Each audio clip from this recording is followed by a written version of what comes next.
Hello friends, welcome back to my channel. இன்றைக்கி வீடியோவில் நம்ம என்ன பார்க்க போகிறோன்னா கேரளா ஸ்டைல் மீன் குழம்பு எப்படி செய்யலான்னு பார்க்கலாம் வாங்க. அதுக்கு ஃபஸ்ட்டு என்ன பண்ணணுன்னா, ஒரு சட்டி வச்சுக்கோங்க. அடுப்பில் ஒரு சட்டி வச்சுட்டு, நாங்கள் சட்டியில் தாங்க அதிகமாக செய்வோம். அதே மாதிரி தேங்காய் எண்ணெயில் தான் சமைப்போம். ஸோ சட்டி வச்சுட்டு அதில் கொஞ்சமாக தேங்காய் எண்ணெய் ஊற்றிட்டு, இஞ்சி பூண்டு கொஞ்சமாக எடுத்து நசுக்கின இஞ்சி பூண்டு, கொஞ்சமாக கருவேப்பிலை, ஒரே ஒரு பச்சை மிளகா சேர்த்திட்டு நல்லா வணக்கி விடுங்க. நல்லா போட்டு வணக்கின பின்னாடி அது நல்லா வணங்கணும். அப்போ தான் அப்போவே அந்த வணங்கும் போதே ஒரு ஸ்மெல்லு வரும், நல்லா இருக்கும் அந்த ஸ்மெல்லு. அந்த சமயத்தில் நம்ம என்ன பண்ணோன்னா, நாங்கள் எங்கள் மீன் குழம்பில் நாங்கள் வேறு எதுவுமே ஆட் பண்ண மாட்டோங்க. வெறும் மிளகாத்தூள், மஞ்சத்தூள், இஞ்சி பூண்டு, இந்த பச்சை மிளகாய் இது மட்டும்தாங்க சேர்த்துவோம். ஸோ இப்போ நான் ஒரு மஞ்சத்தூளும் மிளகாத்தூளும் தனியாக ஒரு பாத்திரத்தில் எடுத்து கொஞ்சமாக தண்ணி ஊற்றி கரைச்சி எடுத்துருவோம். ஏன்னா கரைக்காமையும் போட்டுக்கலாம். கரைக்காமல் போடுறத விட கரைச்சி போட்டோன்னா அந்த குழம்புக்கு கொஞ்சம் டேஸ்ட்டு நல்லா இருக்கிற மாதிரி இருக்கும். இப்படி பாருங்கள், இந்த கரைச்சி எடுத்துட்டு அதை இதில் ஊற்றி நல்லா கிளறி விட்டுரும்.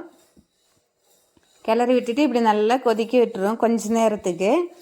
அப்படியே கூட டைரெக்டாக போடனாலும் போடலாம். நான் அப்படி போடுறது இல்லை, நான் இப்படி தண்ணியில் கரைச்சிட்டு தான் போடும். இதுதாங்க எங்கள் ஊர் குடம்புளின்னு சொல்லுவோம். நாங்கள் இந்த புளி மட்டும்தான் மீன் குழம்புக்கும் யூஸ் பண்ணோம். எங்களுக்கு இந்த சைடில் யூஸ் பண்ணுற மாதிரி உங்கள் புளியை யூஸ் பண்ணால் அது தெரியல. அது ஒரு ஊரோட பழக்கம், எனக்கு அது செட் ஆகலை. நாங்கள் எப்போவுமே இந்த புளியில் தான் செய்யுது. பேர் தான் குடம்புளி. இது பார்த்திங்கன்னா ஒரு 3 போதும். ஏன்னா நான் கொஞ்சம்தான் மீன் எடுத்துருக்குறோம். ஸோ பார்த்திங்கன்னா ஒரு கொஞ்சம் 3 போட்டால் போதும், நல்லா புளிப்பாக இருக்கும். அதுவுமே இது எண்ணெயில் போட்டிருக்கிறேன். இது ஆக்சுவலி இதில் போடணுங்கிறதும் கிடையாது. இந்த மீன் குழம்பே பல விதமாக செய்வாங்க. நான் வந்துட்டு சும்மா அதை வணக்கும் போதே அதிலே போட்டுரும். இப்படி போடலனாலும் ஒன்றும் பிரச்சனை இல்லைங்க. நீங்கள் குழம்பில் கூட அப்படியே கூட போட்டுடலாம். இப்போ பாருங்கள், நல்லா வணங்கிடுச்சு. எண்ணெய் தனியாக பிரிஞ்சு வர மாதிரி இருக்குது. இந்த சமயத்தில் பாருங்கள், மத்தி மீன் நான் போட்டுட்டேன். இதில் பாருன்னா கொஞ்சம் தான் செஞ்சுருக்குறோம். ஒருத்தருக்கு வர மாதிரி தான் செஞ்சுருக்குறோம். ஒருத்தர் 2 பேர்த்து சாப்பிட்ற மாதிரி தான் செஞ்சுருக்குறோம். நிறையெல்லாம் செய்யலை. ஒரே ஒரு நேரத்துக்கு 2 பேரும் சாப்பிட்ற மாதிரி கொஞ்சமாக தான் செஞ்சுருக்கிறேன். அளவு ரொம்ப கம்மியாக இருக்கும். இப்போ அந்த மீன் போட்டுட்டு அதில் கொஞ்சமாக தண்ணி ஊற்றிட்டு கொஞ்சமாக உப்பு போட்டு நல்லா கொதிக்க விடணும். இதுவே இப்படியே இப்படியும் செய்கிறவங்களும் இருக்கிறாங்க. ஒரு சிலவங்க என்ன பண்ணுவாங்க, இது கூடயே உடனேயே தேங்காய் அரைச்சி ஊற்றி எல்லாமே கொதிக்க விட்டுட்டு ஆஃப் பண்ணி எடுக்கிறவங்களும் இருக்குது. இது ரெண்டுமே இல்லாமல் இன்னொரு விதமாகவும் சமைப்பாங்க. எதுவுமே தாளிக்காமல் டைரெக்டாக தேங்காய் அரைச்சி ஊற்றி அடுப்பில் வைக்கிறவங்களும் இருக்குது. அப்படி சமைக்கிறவங்களும் இருக்குது. சரி, தப்பாக சொல்லிட்டேன், சமைக்கிறவங்களும் இருக்கிறாங்க. நான் வந்துட்டு பாருங்கள், இப்போ நான் வந்துட்டு இந்த ஸ்டைலில் தான் செய்கிறேன். இப்போ நல்லா கொதிச்சிச்சு. இந்த கொதிக்கிற சமயத்தில் என்ன பண்ணால் தேங்காய் அரைச்சி அதோட பால் எடுத்து ஊற்றி விட்டுரும். எங்கள் வீட்டில் பார்த்திங்கன்னா கொஞ்சம் தேங்காய் பால் ஊற்றினா தான் அங்கே கொஞ்சம் பிடிக்குது. தேங்காய் அரைச்சி ஊற்றினா இன்னும் எனக்கு தேங்காய் அரைச்சி ஊற்றினா ரொம்ப பிடிக்கும். தேங்காய் அரைச்சி ஊற்றிட்டு நான் இப்படி இதில் பால் தான் எடுத்துருக்குறோம். பால் எடுக்கும், தேங்காயும் கொஞ்சம் அரைச்சதும் கொஞ்சம் போட்டுரும். இது கூட நான் என்ன சொல்கிறேன்னு எனக்கே புரிய மாட்டேங்குது. பாருங்கள், நல்லா தேங்காய் நல்லா அந்த இதில் போட்டு அதோட பால் எல்லாத்தையும் எடுத்துட்டோம். இதில் போட்டு இப்படி எடுத்தாலும் ஃபுல்லாலாம் வராதுங்க, நல்லாலாம் வராது. அப்போ நான் என்ன பண்ணுவேன்னா, அதை அப்படியே கொஞ்சோண்டு அந்த ஃபில்டர்லேருந்து எடுத்துகிட்டு கையிலேயே புழிஞ்சு விட்ருவோம் அந்த தேங்காய் பாலெல்லாம். அப்போ தான் எனக்கு நல்லா தேங்காய் பாலெல்லாம் அதில் இருக்கிற பாலெல்லாம் நல்லா எடுக்க முடியுது. இதோட கலர் பார்த்திங்கன்னா ஒரு மாதிரி ஃபோட்டோ வீடியோவில் பார்க்கும்போது ஒரு மாதிரி எல்லோ கலர் மாதிரி, ஒரு சம்திங் எல்லோ ஒரு ஆரஞ்சு கலர் மாதிரியே தெரியுது.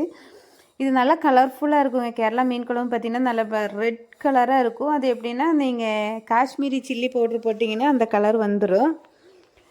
நான் வந்துட்டு காஷ்மீரி சில்லி பவுட்ரு இப்போ எங்கிட்ட இல்லாதனால நான் போடலை. நான் நார்மல் சில்லி பவுட்ரு தான் போட்டிருக்கு. அது பார்த்திங்கன்னா எங்கிட்ட இருக்கிறது பார்த்திங்கன்னா ரொம்ப காரமாக இருக்கிற மிளகாத்தூள்.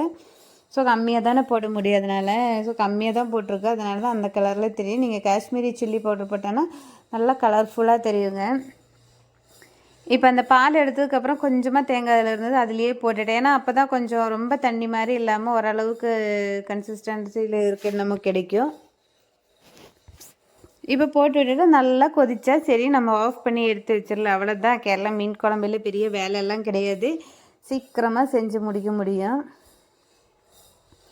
இப்போ இந்த கொதிக்கிற டைமில் நான் என்ன பண்ணேன்னா, கொஞ்சமாக தேங்காய் எண்ணெய் ஊற்றி விட்டுரும். நாங்கள் என்ன சொல்லுவாங்கன்னா பச்சை வெளிச்செண்ணெய் அப்படின்னு சொல்லுனாங்க. பச்சை வெளிச்செண்ணெய்ன்னு இந்த தேங்காய் எண்ணெய் கொஞ்சமாக ஊற்றி விட்டோன்னா இன்னும் கொஞ்சம் நல்லாயிருக்கும்.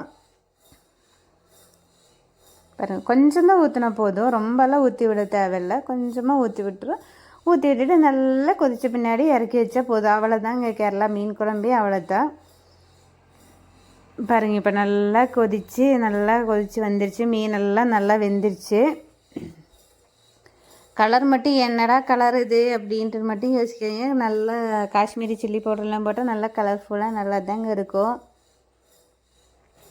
எங்களோட இப்போ மீன் குழம்பு வைக்கிறதுல பெரிய வேலைலாம் கிடையாது. பாருங்கள், அவ்வளோதான், கேரளா மீன் குழம்பு ரெடி ஆயிடுச்சு. இது நாங்கள் புட்டு கூட சாப்பிடுவோம், சோறு கூட சாப்பிடுவோம்.